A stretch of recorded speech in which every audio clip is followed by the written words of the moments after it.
Boa noite a todas e todos. Meu nome é Ricardo Lobato, eu sou analista-chefe da Equilíbrio em Consultoria e nós estamos começando mais um vídeo da série Diálogos Equilíbrio. Hoje, novamente, o nosso tema é o conflito russo-ucraniano. Como convidado de hoje, nós teremos o professor José Luiz Oreiro. Eu vou convidar o professor Oreiro aqui para entrar e assim que ele tiver entrado, a gente dá início à nossa atividade.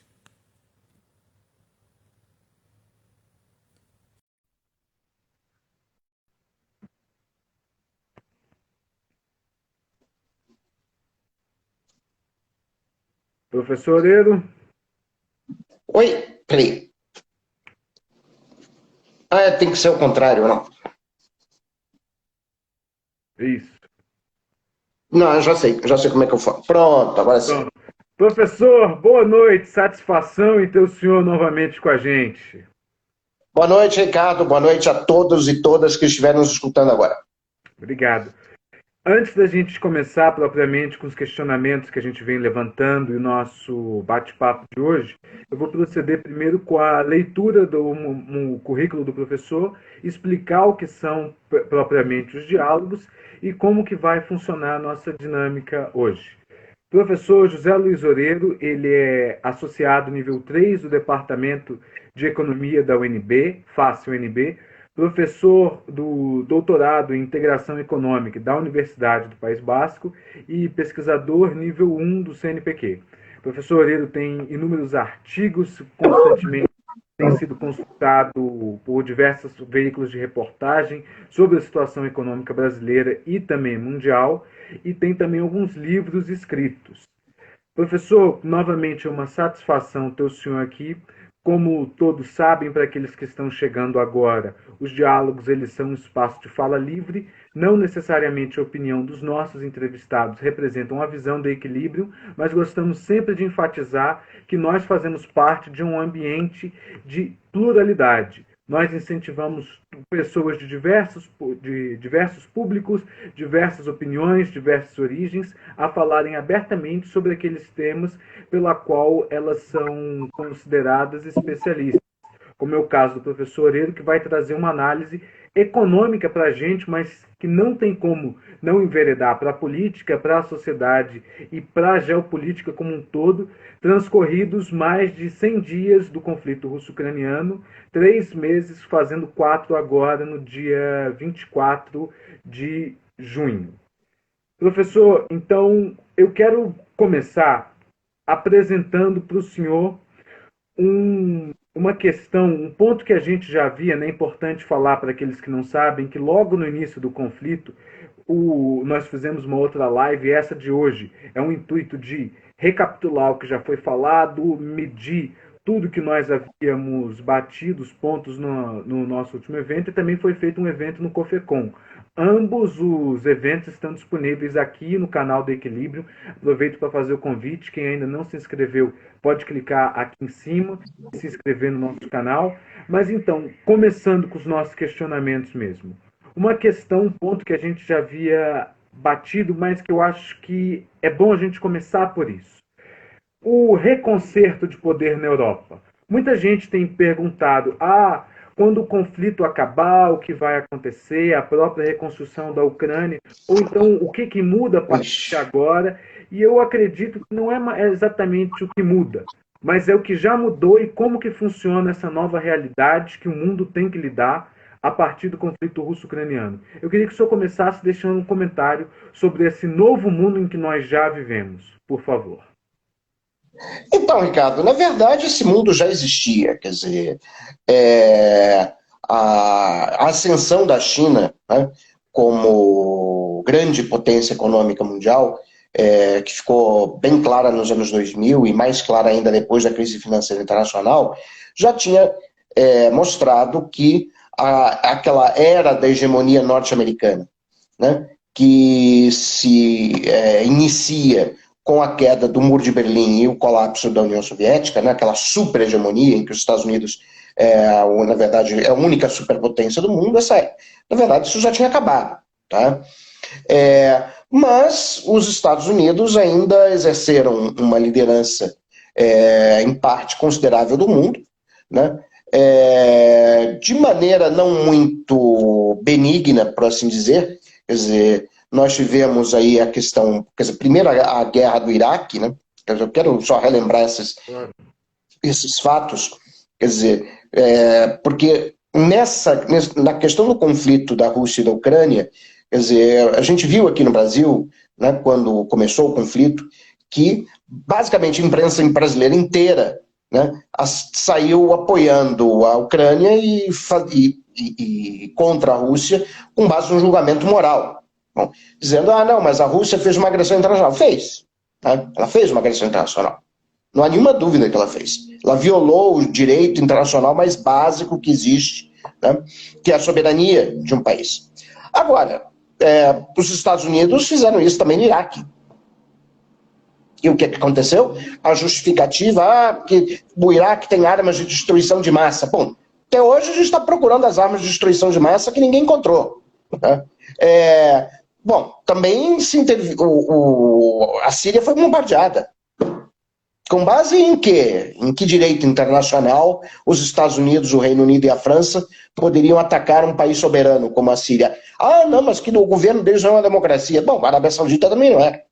E, aliás, como já disse a querida aluna Sulafa, que ela é da Síria, ela falou, bom, pelo menos na Síria a gente tinha um parlamento. Na Arábia Saudita nem isso. Né? Então, assim, se vê muita hipocrisia no Ocidente. Mas o que nos importa aqui é o seguinte, que os Estados Unidos ainda tentou exercer esse papel de polícia do mundo, né? De uma maneira claramente negativa e ineficiente dos anos 2000, da década de 2011, né? Só que acabou. Né? Quer dizer, o que essa invasão da Ucrânia mostra, né, é que simplesmente agora os Estados Unidos não é mais o dono do mundo como ele se julgava, como os Estados Unidos se julgavam a ser logo após o colapso da União Soviética. Né? Bom, então esse é o primeiro ponto. Né? E o segundo ponto, quer dizer, que os europeus, eles tinham, depois daquela desastrada saída, né, dos Estados Unidos do Afeganistão, os europeus meio que tinham se conformado, né, em que, bom, agora a gente está por nossa própria conta e temos que investir em defesa. Mas isso eu via claramente, né, os europeus fazendo esse tipo de coisa. Bom, os americanos estão usando essa guerra da Ucrânia para tentar manter os europeus ainda sob seu guarda-chuva e sob sua coleira. Tá? Mas o fato, tá? Quer dizer, se não fosse essa crise da Ucrânia, quer dizer, eu acho que a questão da defesa unificada da Europa, né, teria já avançado bastante. Tá? Então, assim, eu vejo essa crise da Ucrânia ainda como uma última tentativa dos Estados Unidos de manter a influência sobre os seus aliados na Europa Ocidental. Tá?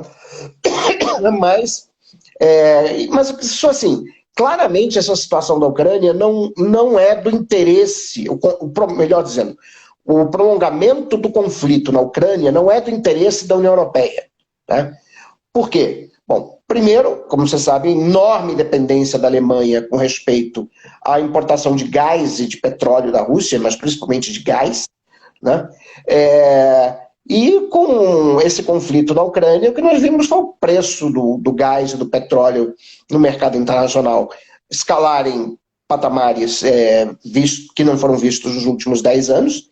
Tá? Isso, na verdade, só está fortalecendo a Rússia. Quer dizer, quando veio aquela história das sanções econômicas, né, que foram aplicadas logo no início do conflito, eu lembro que teve gente aqui no Brasil dizendo, não, agora a Rússia vai ficar de joelhos. Não foi coisa nenhuma, quer dizer, o rublo se desvalorizou muito fortemente nos primeiros dias, mas depois o Kremlin adotou não só medidas de controle de saídas de capitais, mas como passou a exigir o pagamento em rublos pelas suas exportações de óleo e de gás. E não há muito o que fazer. Entendeu? Então, na verdade, hoje o rublo está mais valorizado do que ele estava antes do início do conflito. E quem achava que, mas a McDonald's vai sair da Rússia? Who cares? Quer dizer, os russos lá compraram. Então, isso é simplesmente um conflito que já deveria ter acabado, não está beneficiando ninguém. O efeito das sanções econômicas estão voltando na testa do Ocidente, principalmente dos europeus. E assim, eu acho que o único país que se beneficia disso é os Estados Unidos, que procura manter a Europa sob a sua tutela por mais algum tempo. Tá? Mas se não fosse isso, acho que esse negócio já tinha sido resolvido há muito tempo. Professor, o senhor, na sua explicação, o senhor chegou no ponto do rublo, da questão toda das sanções, que era um outro dos nossos questionamentos, né? E o senhor já fez essa análise da valorização. Aqui no Equilíbrio a gente sempre tenta mostrar, né, de uma forma pragmática, que em geopolítica, né, eu costumo dizer que não existem inocentes. E que quem de fato vem sofrendo são os combatentes de ambos os lados e, obviamente, a população civil que se encontra no meio do fogo cruzado, mas nós sabemos que os países, de uma forma ou de outra, tendem a se beneficiar disso, e a própria Rússia viu uma valorização recorde do rublo, como o senhor bem colocou, chegando a níveis quase pré-2014, quando teve todo o início dessa história com a anexação da Crimeia. Mas um outro ponto que muita gente tem falado é sobre a questão alimentar. A nova onda, principalmente na mídia, é se dizer da insegurança alimentar pela qual o mundo vai passar. A Ucrânia, notavelmente, um celeiro da Europa, historicamente. E eu queria, então, que o senhor abordasse esse ponto. O que é fato e o que é construção de narrativa sobre esse suposto embargo que os russos estariam fazendo ao trigo e outros insumos agrícolas ucranianos, que teoricamente estão impedindo ou contribuindo para a chegada dos países e teoricamente contribuindo para o aumento da fome no mundo. Por favor. Bom, a Ucrânia não tem mais saída para o mar, entendeu?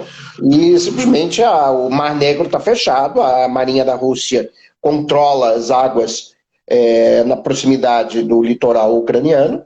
Tá? E devo lembrar o seguinte, tanto na Primeira como na Segunda Guerra Mundial, o Reino Unido embargou a Alemanha. Entendeu? Inclusive, na Primeira Guerra Mundial, uma das coisas que contribuiu para a Alemanha aceitar o armistício foi que teve uma crise de fome na Alemanha. Porque simplesmente a Alemanha não conseguia importar alimentos. Se não me engano, morreram 400 mil pessoas de fome na Alemanha em 1918. Tá? Então, isso chama-se guerra. É feio, né? É bem feio.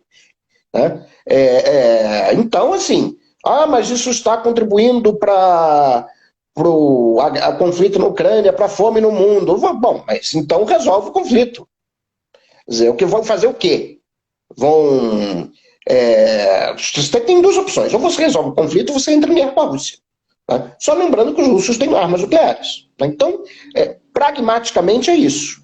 Agora, realmente, você tem o conflito bélico que impede as exportações da Ucrânia. Tá? E ela é um importante fornecedor de grãos, milho e trigo, tá? Para os diversos países do mundo, para o Egito, por exemplo. Tá? Isso está botando o preço dos alimentos lá em cima, né, no mercado internacional, e, portanto, pressionando a inflação no mundo inteiro. Né? E aí, quem mais perde são as pessoas pobres. Né? Então, assim, como se diz por aí, né, diz que os americanos estão dispostos a lutar até o último ucraniano. Bom, mas eles também parece que estão dispostos a lutar até o último habitante do terceiro mundo. Porque são os países pobres do terceiro mundo que estão sendo prejudicados pelo conflito Rússia-Ucrânia. Que isso já deveria ter sido resolvido, entendeu? Mas a OTAN continua fornecendo armas para a Ucrânia a troco de quê? A Rússia não vai sair. Não é possível tirar os russos de lá. Bom, então, se não é possível tirar eles de lá, e se é melhor para todo mundo resolver logo a situação, então resolve logo a situação.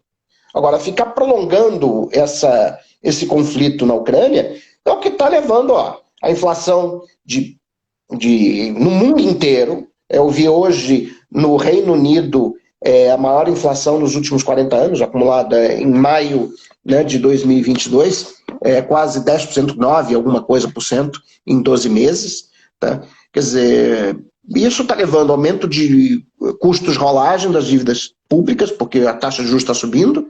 Quer dizer, tem muita gente que está ganhando com essa guerra. Tá? Isso aqui é outra coisa importante também deixar claro. E não é só quem está vendendo armas, não. Tá? Quer dizer, também tem gente no mercado financeiro que está ganhando dinheiro, porque isso está aumentando os juros no mundo inteiro. Tá? Então, e você tem... E outra coisa, toda situação de conflito gera volatilidade no preço dos ativos. Quem ganha com volatilidade são os mercados financeiros.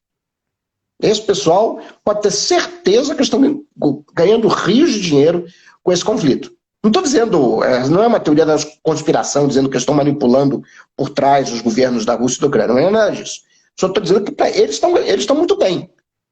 Quem está pagando o conflito é, primeiro, quem está morrendo. Segundo, quem teve que sair da Ucrânia. Terceiro, os pobres do terceiro mundo. Né? E também do primeiro mundo. Quer dizer, os salários não estão acompanhando o aumento da inflação nos Estados Unidos e na Europa. Não? Então, a quem interessa esta guerra? Quer dizer, vai ser, não, mas é porque foi violado um princípio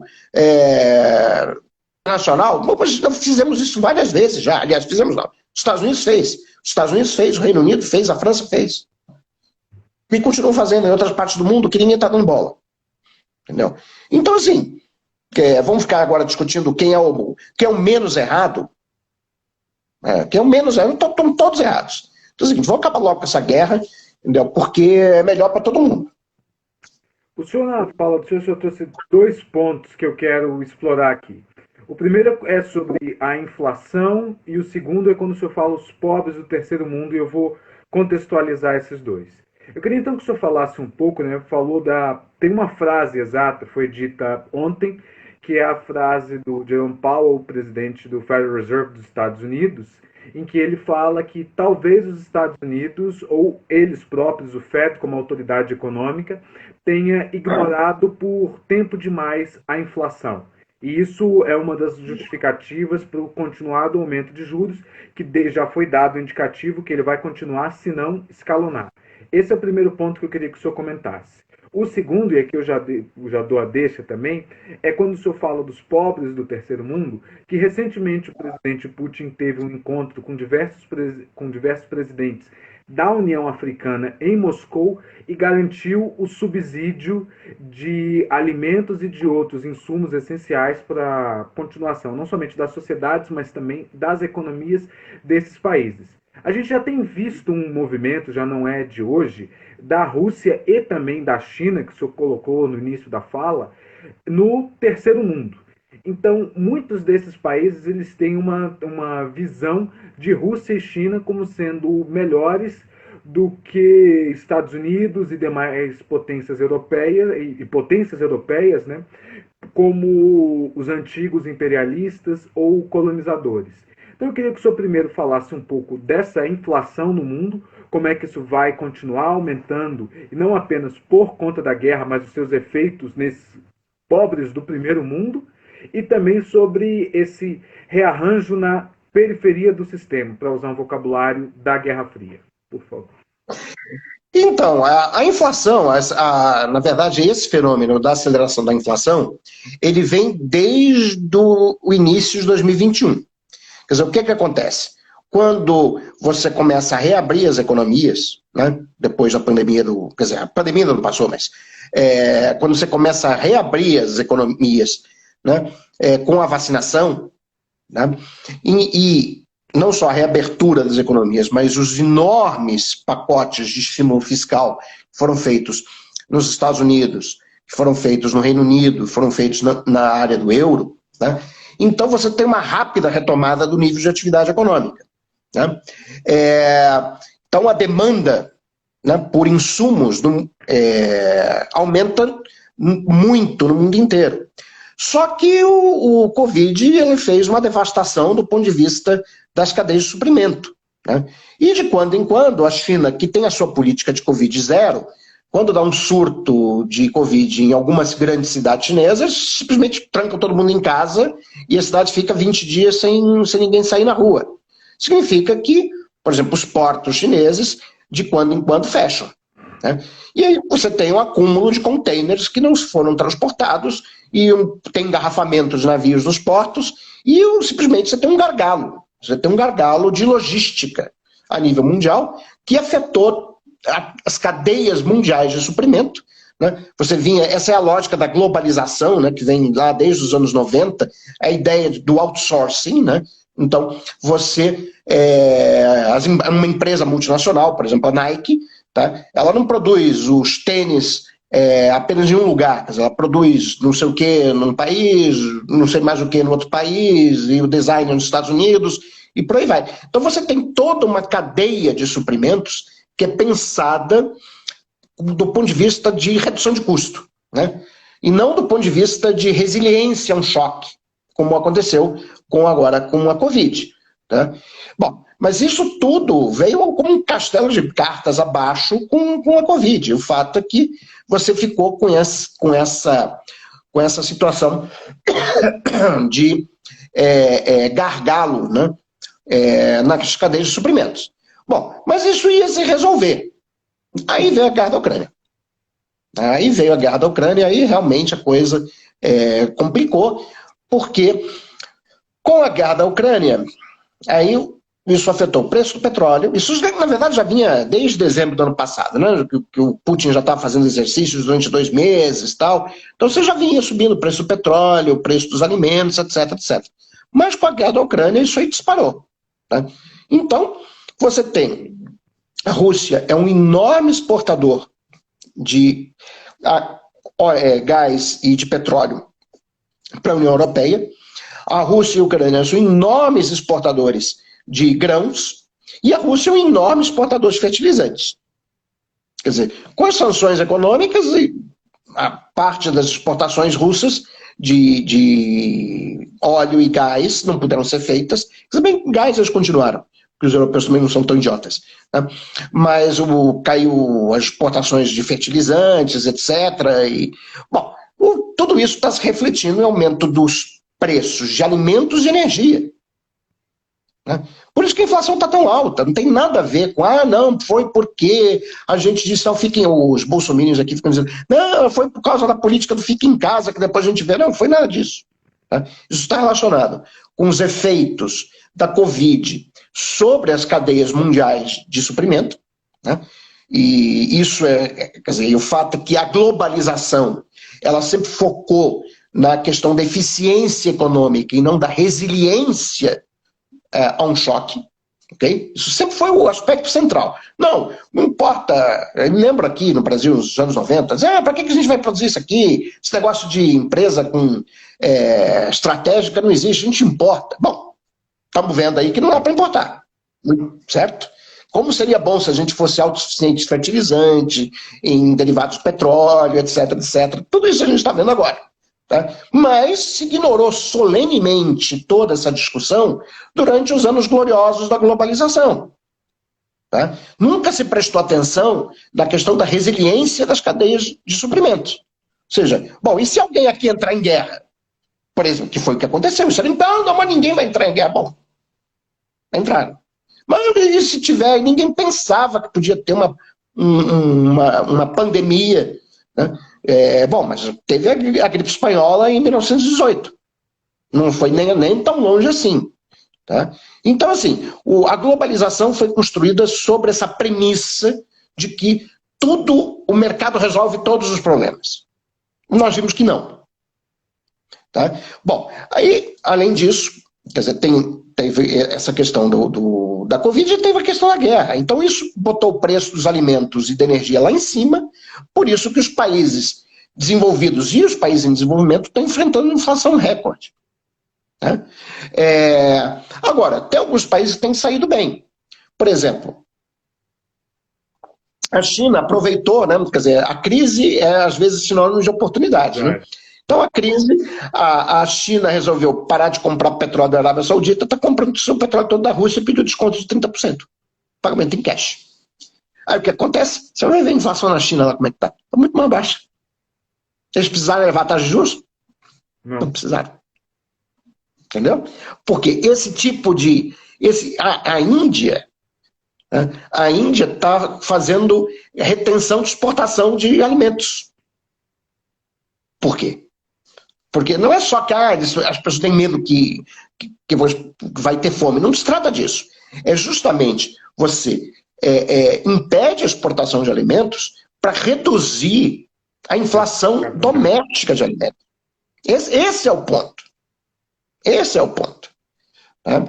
Agora, no caso do Brasil, não adianta, quer dizer, talvez adiantasse alguma coisa o imposto de exportação sobre carne. Né? Agora, sobre soja, não vai adiantar nada, porque a gente não come essa soja toda. Entendeu? E também a ideia que o Arthur Lira teve na semana passada, que eu espero que ele já tenha desistido, de botar um imposto sobre exportação de petróleo, realmente foi das ideias idiotas que eu já vi. Essa foi a pior. Porque simplesmente o Brasil exporta petróleo, mas ele importa derivados. Então não adianta nada você pôr imposto de exportação sobre petróleo se você não consegue refinar o raio de todo o petróleo que você exporta. Não o que você produz, melhor dizendo. Né? Então, bom, esse então é o problema da inflação. Tá? Que você não resolve com aumento de juros. Você resolve como? Como a China fez, né? Conseguiu um desconto, aproveitou o conflito, opa, vou fazer aqui um desconto, já que eles não estão, o Ocidente não quer comprar petróleo russo, eu compro uma peça de desconto. 30%. Quer dizer, se o petróleo está hoje a $110 o barril, para a China está saindo a uns 80. Né? Então, é bem mais, está reduzindo custo. Né? E, por outro lado, os países que são exportadores de alimentos estão retendo uma parte das exportações.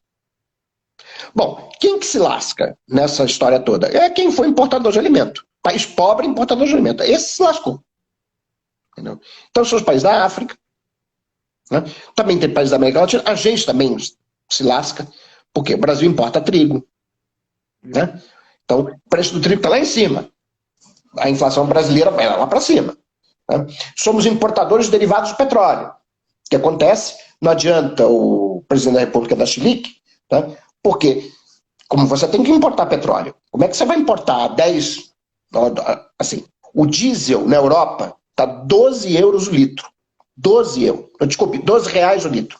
2 euros o litro. Então está 12 reais, mais ou menos, fazendo a taxa 6. Tá? Como é que você vai importar 12 e vender aqui a 7? Não tem como. Não tem como fazer isso. Quer dizer, alguém vai ter que pagar a conta.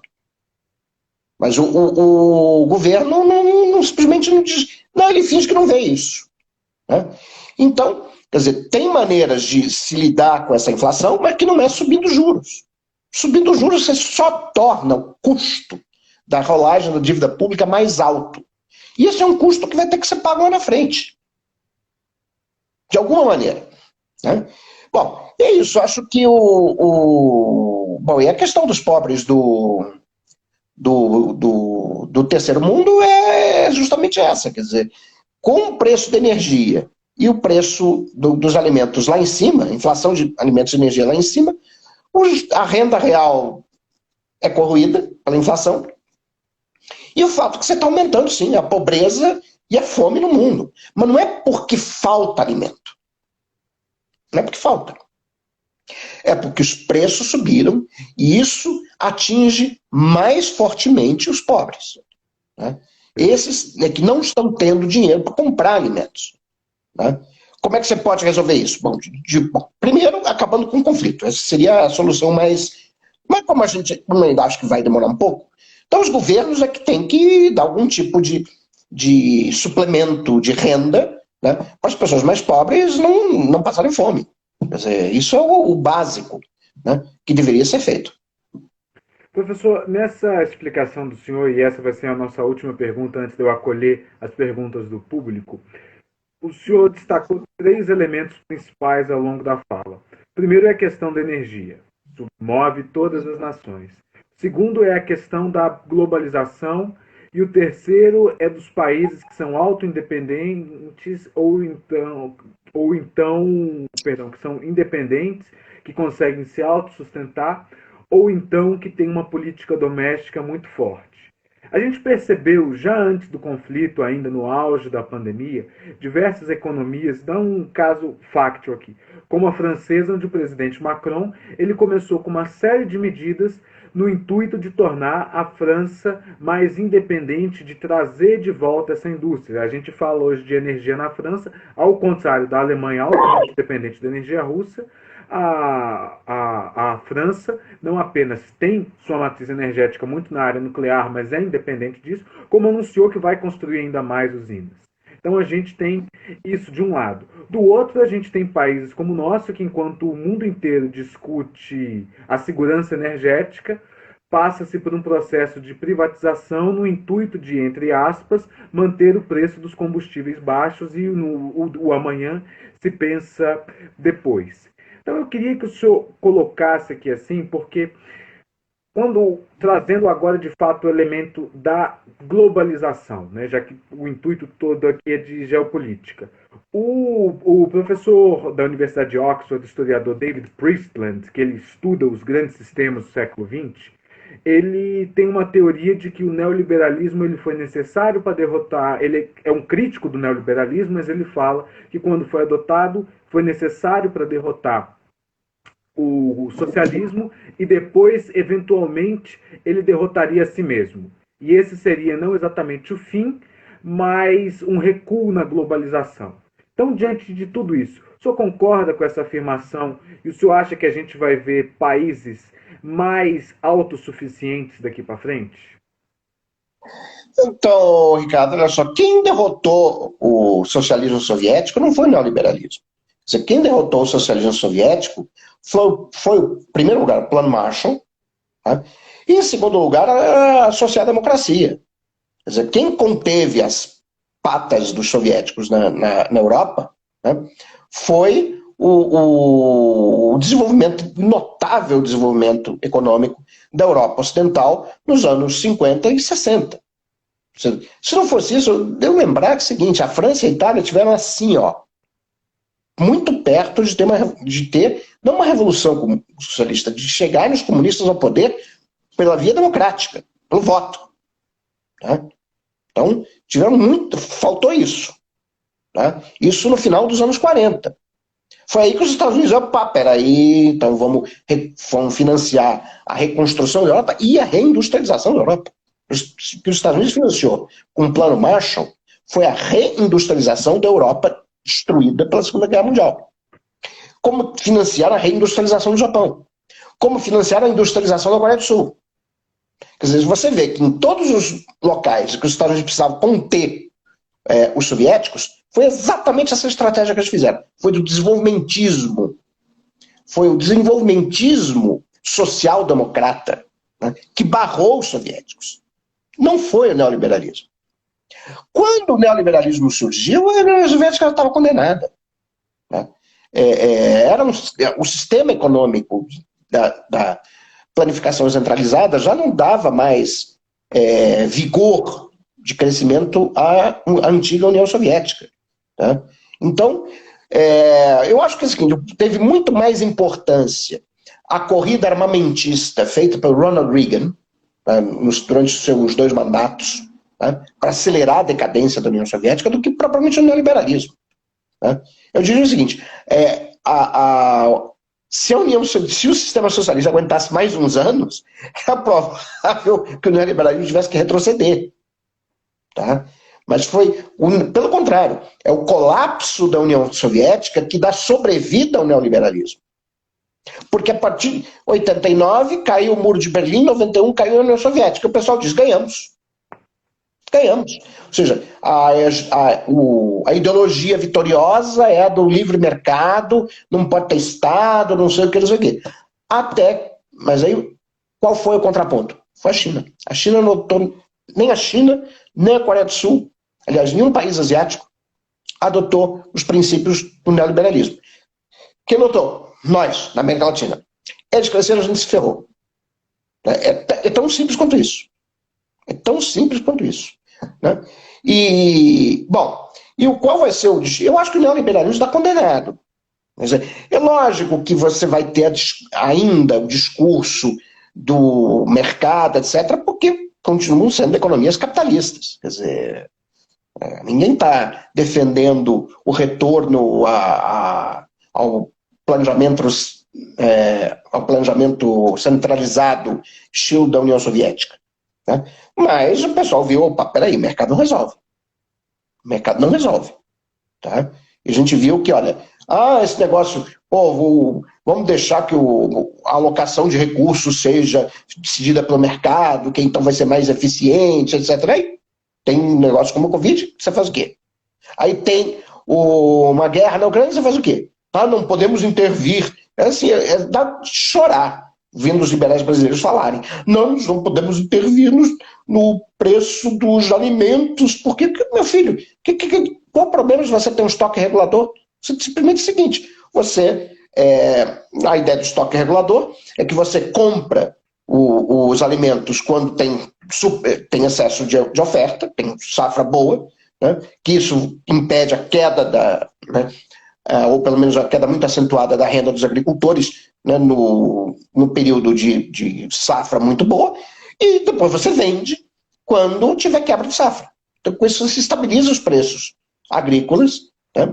E isso é bom para todo mundo, é bom para os agricultores e bom para o resto da sociedade. Tá? O próprio Estados Mas, Unidos faz isso. O próprio Estados Unidos. sim, os Estados Unidos faz isso desde o Roosevelt. Isso é do New Deal. Quer dizer, o Roosevelt, só as pessoas vão olhar para o Roosevelt. Né? O Roosevelt tinha uma intuição na cabeça, né? Isso para quem já leu a biografia do Roosevelt, de que era importante proteger a renda do fazendeiro norte-americano, porque era o fazendeiro que ia comprar o produto das cidades, ou seja, os produtos industriais. Então, se você deixasse o preço dos gêneros agrícolas despencar, os fazendeiros não iam ter dinheiro, e se os fazendeiros não tivessem dinheiro, não compravam os produtos das fábricas. Então, aí você gerava desemprego. Né? Era miséria no campo e desemprego na cidade. Entendeu? Então, daí que veio a ideia dos estoques reguladores de alimentos, do governo americano. Está falando do governo dos Estados Unidos. Não é o governo da Venezuela, não é o governo de Cuba, entendeu? Não é o governo da Coreia do Norte. O governo dos Estados Unidos tem estoques reguladores. Nós acabamos com o nosso. Foi o Guedes que deu a última pá de cal. Em 2019, praticamente, os estoques reguladores da Conab acabaram de alimentos. Por quê? Qual foi o discurso? É muito caro. É muito caro manter esses estoques. Bom, aí o que acontece? Pandemia. Temos uma crise que a gente precisa, a pandemia e depois a guerra da Ucrânia, quando nós precisaríamos ter estoques de alimentos para jogar no mercado, e assim com isso, não é que você vai eliminar a inflação, não é isso, mas você atenua. Isso é uma política inteligente. Agora, quanto está nos custando? Agora vamos fazer a conta. O Guedes ficou economizando centavos, né? Quando ele quis acabar com os estoques da Conab. Agora, quanto está nos custando não ter os estoques? Porque em economia, você tem que pensar sempre também o custo de oportunidade, né? Sim. Esse estoque aqui me custa tanto, então vou jogar fora. Ok, tá. Quanto que te custa não ter os estoques se você precisar deles? É a mesma coisa que seguro de carro. Eu faço seguro no meu carro. Ele custa, sim. Agora, quanto vai me custar se eu tiver um sinistro e eu não tiver o seguro? É isso. Entendeu? Então, esse discurso liberal é realmente muito, muito rasteiro, sabe? Não podemos intervir no mecanismo de mercado. Vai catar coquinho, entendeu? Realmente é muito raso. Tem duas perguntas que chegaram aqui, né, baseado nessa última fala do senhor. Uma é sobre. Eu vou fazer meio. A gente já está se encaminhando para o nosso final, infelizmente, o nosso tempo está chegando ao fim, mas ainda dá tempo, eu acho importante trazer isso para cá. A primeira é sobre os BRICS, né, que andavam um meio, a gente pode dizer, até apagado, e com esse ressurgimento chinês pós, com muitas aspas, pandemia, vem puxando os BRICS para o esteio do Belt and Road, né, a nova rota da seda deles, e como que o Brasil pode se beneficiar de ser um membro fundador dos BRICS. E a segunda pergunta é sobre um elemento que o senhor destacou em mais de um momento: indústria. Indústria, ela no Brasil, ela já não é mais uma questão de luxo, ela se tornou uma questão de necessidade. Então eu coloco essas duas problemáticas para o senhor. Como que a gente pode dar uma revitalizada na nossa indústria e como que nesse novo cenário mundial, que no, eventualmente, porque esse conflito, se a gente fala em termos militares, ele não foi feito para ser uma guerra curta, mas também não vai se prolongar tanto como uma guerra de anos, apesar de ter o potencial para. Nós aqui no Equilíbrio não trabalhamos enquanto dure a guerra, mas não que ela vá ser algo de 2, 3 anos. Então a gente já vai ver um novo redesenho na geografia europeia. Mas então como é que o Brasil, falando disso de um ano eleitoral em que tudo indica que provavelmente haverá uma mudança de governo, então como que o Brasil pode se beneficiar, por um lado, da parceria dos BRICS e do outro, poder revitalizar a sua indústria? Bom, o Brasil só vai se beneficiar de uma eventual parceria com os BRICS se houver uma mudança na orientação do governo, que do meu ponto de vista significa mudar o governo. Tá? Porque com esse governo que está aí, não há a menor possibilidade. Pelo contrário, tá? Esse governo assumiu, né, com um discurso de alinhamento automático com os Estados Unidos e deixar de lado as relações Sul-Sul. Tá? Quer dizer, como se fosse uma questão ideológica que ocorreu nos governos do PT. Lógico que sempre há ideologia. Sempre há ideologia, não vou discutir isso. Agora, a relação Sul-Sul era muito, principalmente com os nossos vizinhos da América Latina, era muito vantajosa para o Brasil. Por quê? Porque para os países da América Latina são os últimos mercados que nos restam de produtos manufaturados, de exportações de manufaturados. Então, quando, né, você tinha relações mais amigáveis com a Venezuela, vamos dizer assim, não era só por questão de ideologia do governo da época. Lógico, sempre tem. Tá? Mas era também pragmatismo. Né? Como, por exemplo, pega o caso de Cuba. Quer dizer, acho que praticamente toda a rede hoteleira de Cuba, de alto padrão, pertence à Espanha. E ninguém nunca falou que o governo da Espanha era comunista. Tá? Então, temos esse ponto aqui. Então, tem que mudar a orientação do governo, que precisa mudar o governo. Tá? Agora, como é que a gente pode reindustrializar o país? Bom, a reindustrialização, do meu ponto de vista, passa necessariamente pela transição da economia brasileira para uma economia de baixo carbono. Tá? Mas o Brasil tem que entrar nessa nova revolução industrial. Tá?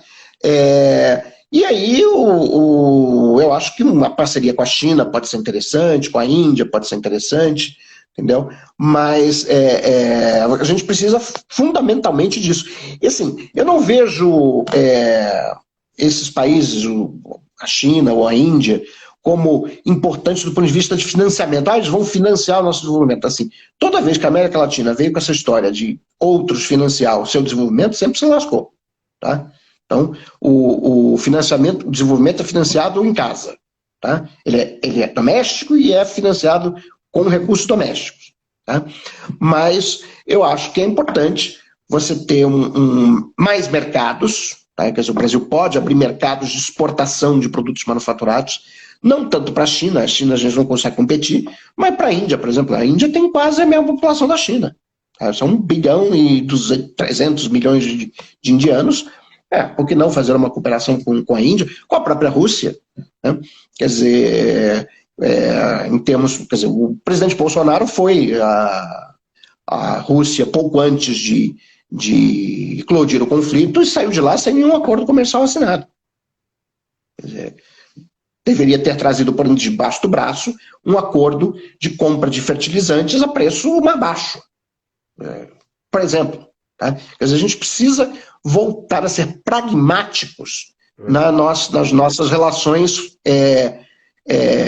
exteriores, coisa que a gente deixou de ser. O Brasil sempre foi. O Brasil sempre exerceu um soft power, Tá? Nós nunca procuramos nos meter nos assuntos de outros países, tá? E sempre tivemos uma postura pragmática, inclusive nos governos militares.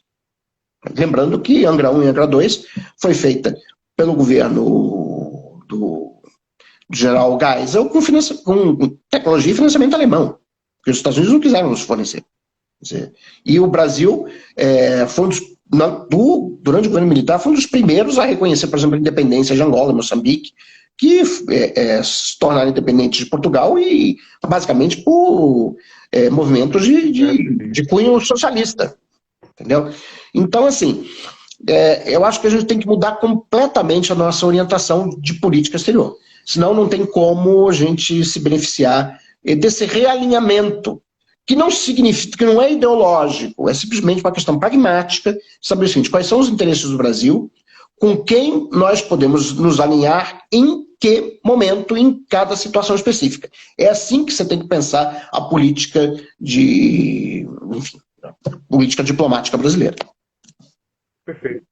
Professor, infelizmente o nosso tempo chegou ao final. Eu quero agradecer ao senhor por toda essa atenção, por ter respondido todos esses questionamentos, né, que a gente vai puxando e a gente vê. Esse eu acredito que foi uma excelente oportunidade para mostrar para os nossos ouvintes e para aqueles que vão assistir essa live depois, ela fica gravada. Lembrando a todos que estão nos assistindo que ela fica aqui. Se você ainda não se inscreveu no canal da Equilíbrio, não deixe de se inscrever. A gente traz sempre conteúdos atualizados, mas o ponto é que a geopolítica é isso. Tudo que a gente veio aqui, assim, vocês viram uma brilhante explanação econômica do professor Loureiro, mas como a gente passeia por diversas áreas, que não tem como focar só num tema, e como existem todo esse jogo de alianças, todo esse reordenamento, ele é motivado justamente, muitas das vezes, por interesse econômico. Então, professor, novamente, meu nome, o nome da empresa, muito obrigado por ter aceitado o nosso convite e obrigado por essa explanação. Espero vê-lo aqui novamente em futuras oportunidades. Eu que agradeço, Ricardo. Boa noite para você e para todas as pessoas que nos escutaram até este momento. Tá bom? Obrigado. Até logo. Tchau, tchau. Tchau, tchau.